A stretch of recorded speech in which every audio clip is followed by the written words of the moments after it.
¿Qué tal? ¿Cómo están? Bienvenidos. Estamos iniciando Agenda Económica a esta hora de la mañana. Muchas gracias por acompañarnos. 8:02.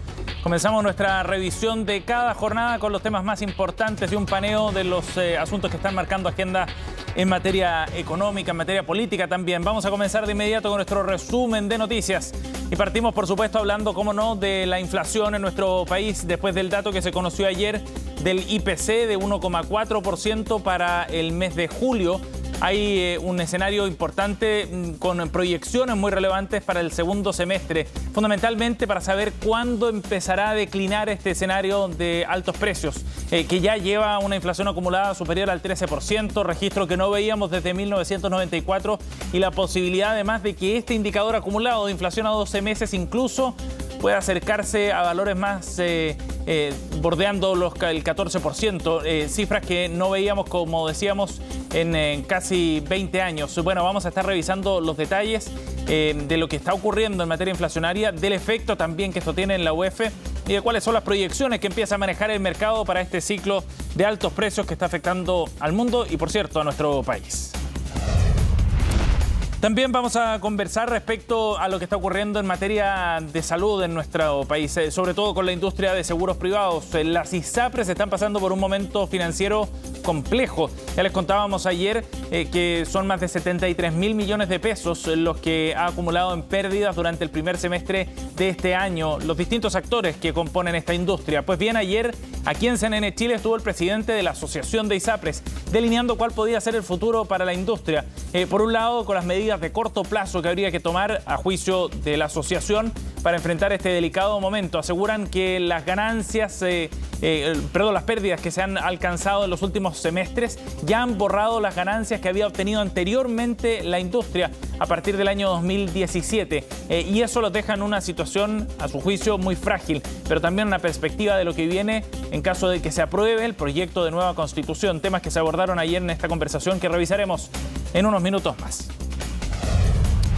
Por otro lado, también vamos a hablar de datos bien importantes que publica un informe de la Comisión de la Cámara Nacional de Comercio, la CNC. Tiene que ver con la inversión en la industria turística, porque según las proyecciones que está planteando el gremio, van en caída libre las inversiones en este rubro en particular, después de todos los golpes que significó la pandemia para el sector.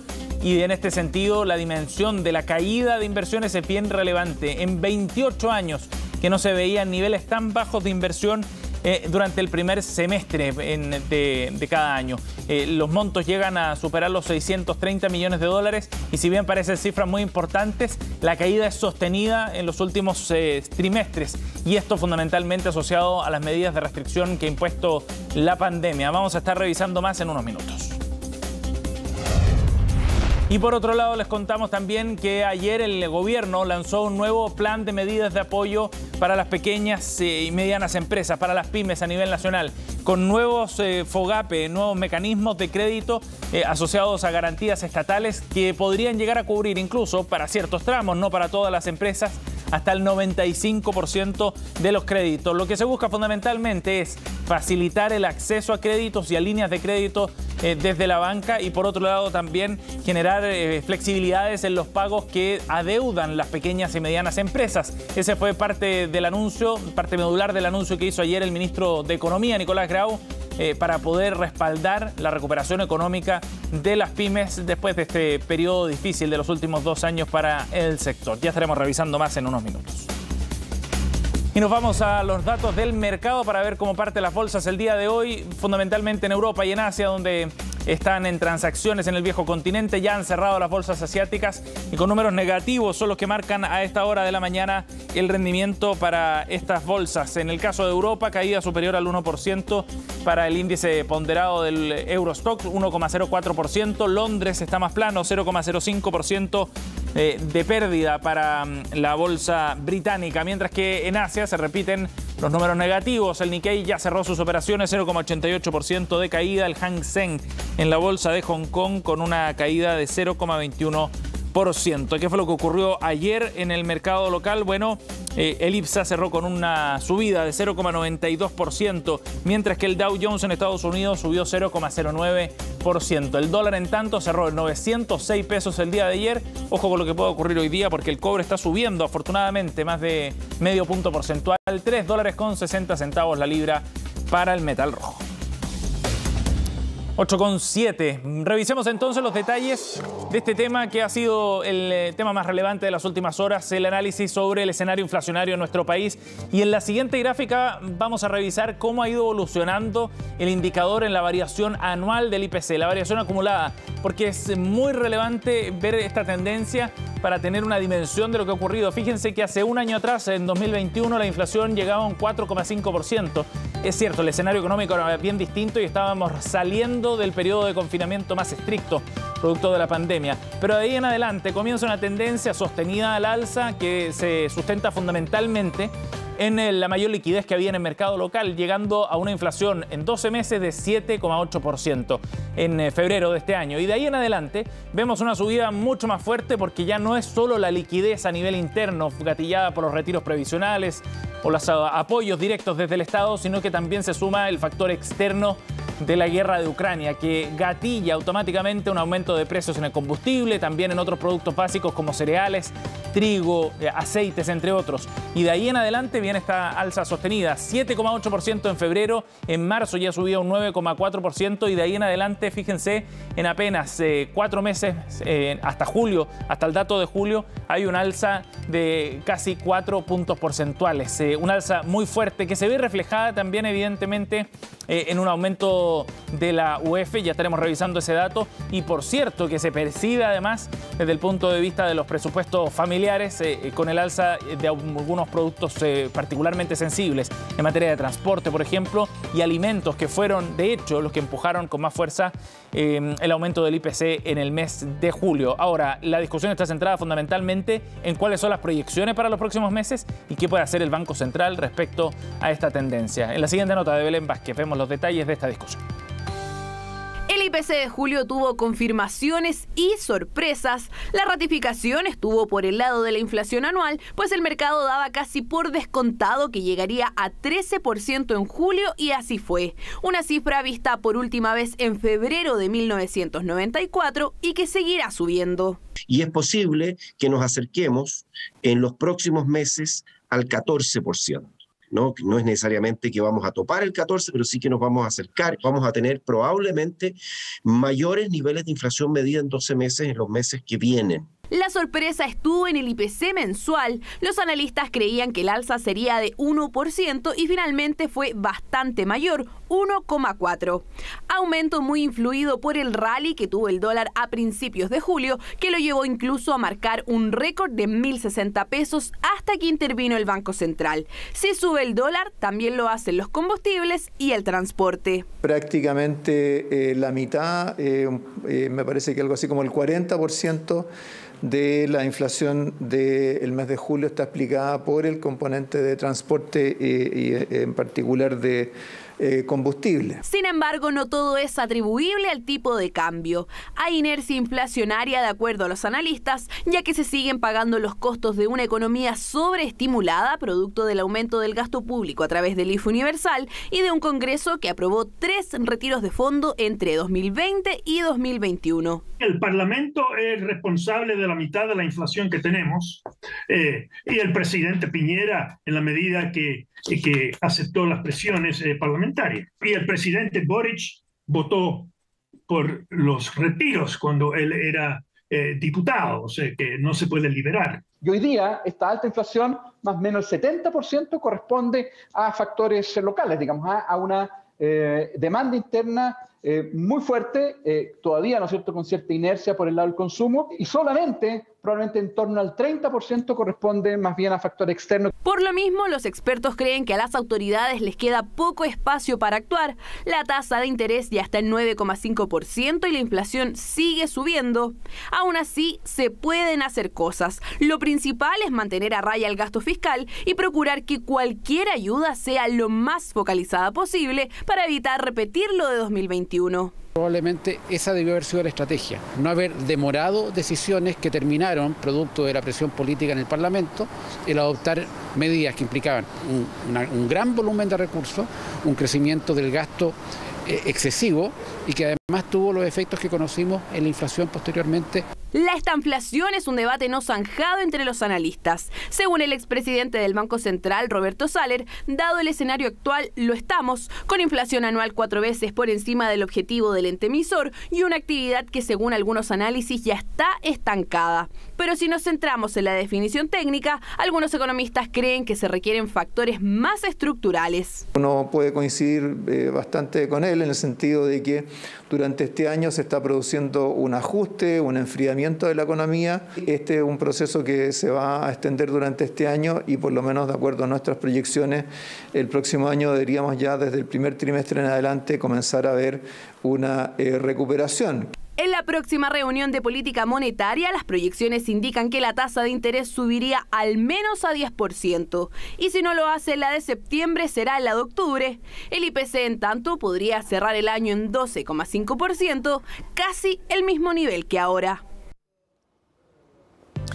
Bueno, veamos qué efecto tiene esto además en un aspecto muy relevante que está indexado precisamente a la inflación. Tiene que ver con la UEF, que golpea presupuestos familiares en la medida en que muchos gastos fijos, como un dividendo, por ejemplo, colegiaturas en algunos casos, entre otros ítems, están anclados precisamente en la UEF.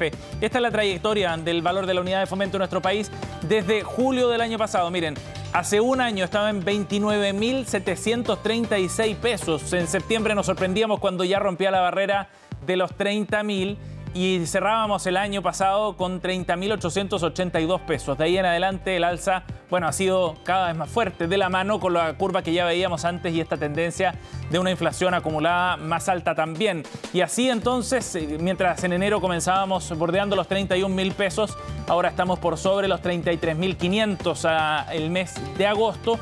Nos vamos acercando rápidamente a los 34.000. Ayer había un ejercicio muy importante que hacía Nicolás Pauta aquí en Agenda Económica también para reflejar esto finalmente desde el punto de vista del dividendo, por ejemplo. Si al 9 de septiembre del año pasado un dividendo de 20 UF significaba un desembolso de 600.000 pesos y fracción, al 9 de septiembre de este año va a significar 679.000 pesos de desembolso, o sea, una diferencia de 80.000 pesos asociada, por ejemplo, a un dividendo de un crédito hipotecario de 20 UF. Una forma de graficar de manera bien clara el efecto que ha tenido este ciclo inflacionario, a pesar de muchos que desdeñaban de este concepto cuando el año pasado, por ejemplo, se discutía sobre los retiros previsionales y el efecto que eso podía tener desde el punto de vista del aumento de precios en nuestro país. La gráfica es bastante clara al respecto. Los efectos se notan además en la economía a nivel local. Bien, 8:15 minutos. Vamos a ir a otro tema. Hablemos de lo que está ocurriendo con la industria de las ISAPRES, un sector largamente cuestionado por muchos años y que hoy día está enfrentando una situación muy compleja. Y por cierto, también para los más de 3 millones de afiliados a este sistema, porque desde el punto de vista financiero están viviendo un momento difícil con pérdidas que acumulan en el sector los distintos actores superiores a los 73.000 millones de pesos solo en el primer semestre de 2022. Mayores costos asociados al sector de la salud, licencias médicas más amplias, entre otros aspectos, son los que están golpeando a las aseguradoras privadas. Y en ese contexto fue que Gonzalo Simón, el presidente de la Asociación de ISAPRES, estuvo en conversación con CNN Chile, analizando cuáles pueden ser los pasos a seguir. Aseguran que el gobierno debería intervenir para un sector que está contra las cuerdas, dicen. Escuchemos qué fue lo que dijo ayer en conversación con Matilde Burgos.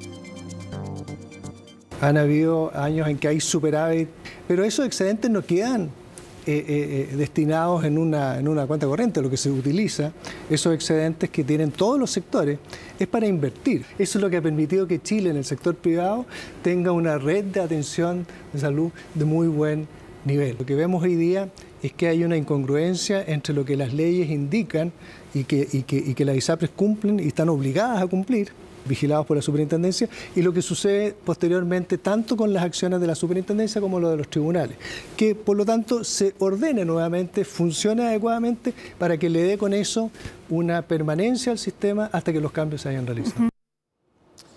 Bueno, un sector que además está enfrentando también cambios relevantes propuestos en la nueva Constitución. Gonzalo Simón también abordaba qué es lo que significaba la aprobación del texto que se va a plebiscitar el próximo 4 de septiembre para esta industria, considerando los cambios específicos que buscan la creación de un Fondo Nacional de Salud. Esto fue lo que dijo el presidente de la Asociación de ISAPRES. Como decía antes, reciben el 7%. Si todo el 7% va al sector público, ya no lo reciben. Y segundo, que sustituyen al Sistema Nacional de Salud. En este caso no lo va a sustituir porque todos van a tener que estar en el sistema público. Por lo tanto, las condiciones básicas de las ISAPRES no se van a cumplir. Y por lo tanto, las ISAPRES propiamente tal no tienen ningún sentido.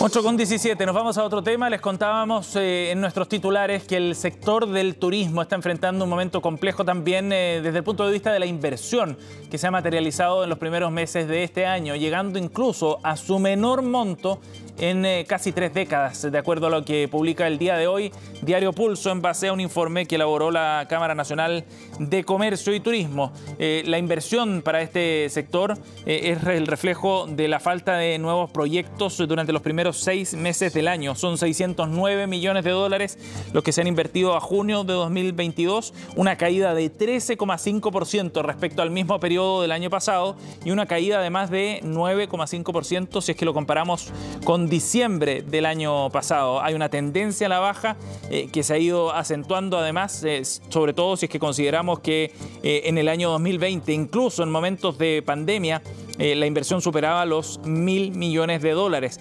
llegando a un pic hasta el tercer trimestre, por ejemplo, del año 2017, cuando incluso estuvo bordeando los 3.000 millones de dólares, para tener una dimensión de lo que esto significa. Por primera vez no hay entrada de proyectos nuevos durante los primeros 6 meses del año, lo que refleja el momento que está viviendo este sector. De los proyectos que están en ejecución, el 67% de ellos pertenece a este segmento, hay un 33% que está en estudio y la mayoría, casi el 50% de la inversión, vinculada al sector de los hoteles. Fundamentalmente, esto se asocia a los efectos que ha tenido la pandemia. Recordemos que este fue uno de los sectores más golpeados por la falta de movilidad a nivel interno y a nivel internacional. Y la gerenta de estudios de la CNC en ese sentido, Bernardita Silva, mencionaba que hay una situación bien inusual porque no se había visto un monto tan bajo en 28 años y fundamentalmente tiene que ver con la incertidumbre que se vive en este sector asociada a la pandemia y también a la incertidumbre política, dicen desde la Cámara Nacional de Comercio. Bien, 8:19, momento de ir a una pausa. Volvemos de inmediato con más Agenda Económica.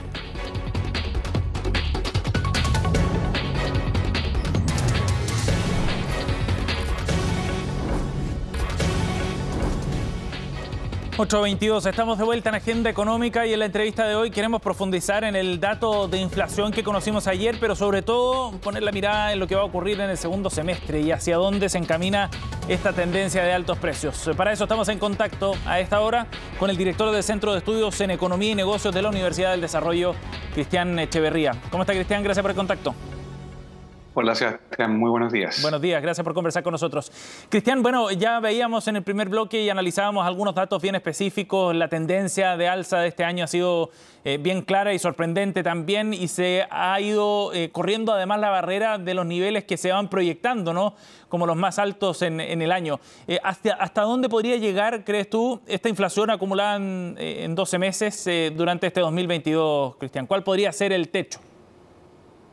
Mira, puntualmente no me extrañaría que en alguno de los meses venideros la inflación en 12 meses, comparado con el mismo mes del periodo anterior, bordeara, digamos, el 15%, ¿ya?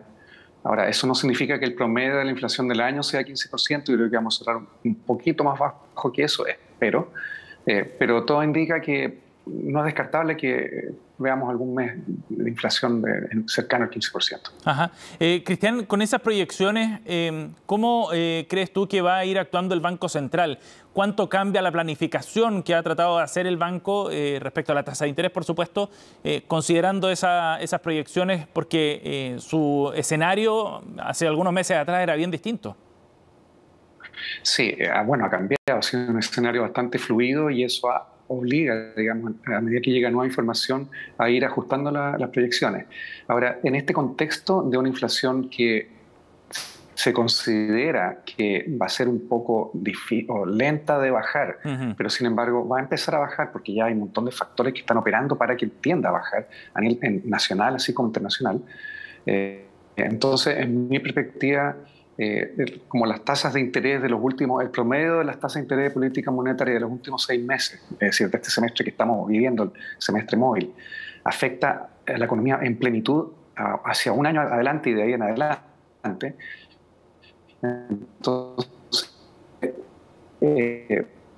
nuestra economía en un año hacia adelante o más, que vamos a tener una economía en el cercano crecimiento cero, prácticamente en torno a un estancamiento económico. Ajá. Y en esa perspectiva, las tasas de interés de la actualidad y con una inflación además decreciente a esa altura. Entonces, todo indica que la tasa de interés de política monetaria ya habría alcanzado su máximo techo prudente, digamos, mirando en esa perspectiva. Y en ese sentido, ¿usted cree que en la reunión de política monetaria de septiembre habría modificaciones? Creo que no hay mucho espacio para que haya modificaciones. O sea, ojalá que no las hubiera o que fuera un cambio mucho más moderado en alza de tasa de interés, porque, de nuevo, esto es como manejar un transatlántico. Tiene una inercia, la economía tiene una inercia, claro. Y va en una dirección determinada que no se puede cambiar con un golpe de timón de corto plazo.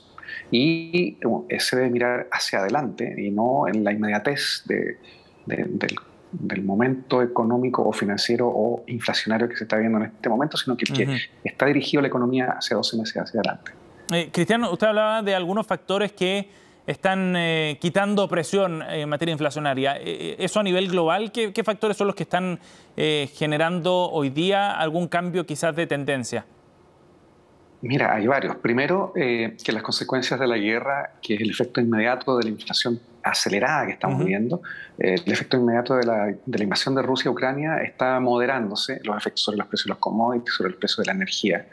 En segundo lugar, que a nivel global hay una ola de apriete monetario, es decir, contracción monetaria de aumento de tasa de interés de política monetaria de las principales regiones económicas del mundo, y eso sin duda está frenando el crecimiento de la demanda agregada a nivel global y por lo tanto reduciendo por ese lado también las presiones inflacionarias. En tercer lugar, las políticas asistenciales y de apoyo y de emergencia a raíz de la pandemia están todas en retroceso o en cese a nivel global, incluyendo nuestro país. Sí. Entonces, eso también es una reducción del estímulo fiscal, que es un componente de la demanda agregada, también se está frenando. Y por último, las presiones de costo asociadas a la pandemia misma, asociadas a todas las dislocaciones del tráfico mundial de comercio, de la logística, del abastecimiento de insumos importantes en los procesos productivos, todas esas dislocaciones, por decirlo así, están retrocediendo también. Entonces, eso también disminuye las presiones de costo sobre la inflación. Sí. Ahora, me imagino que eso tiene un rezago también respecto a los impactos a nivel local, ¿o no, Cristian?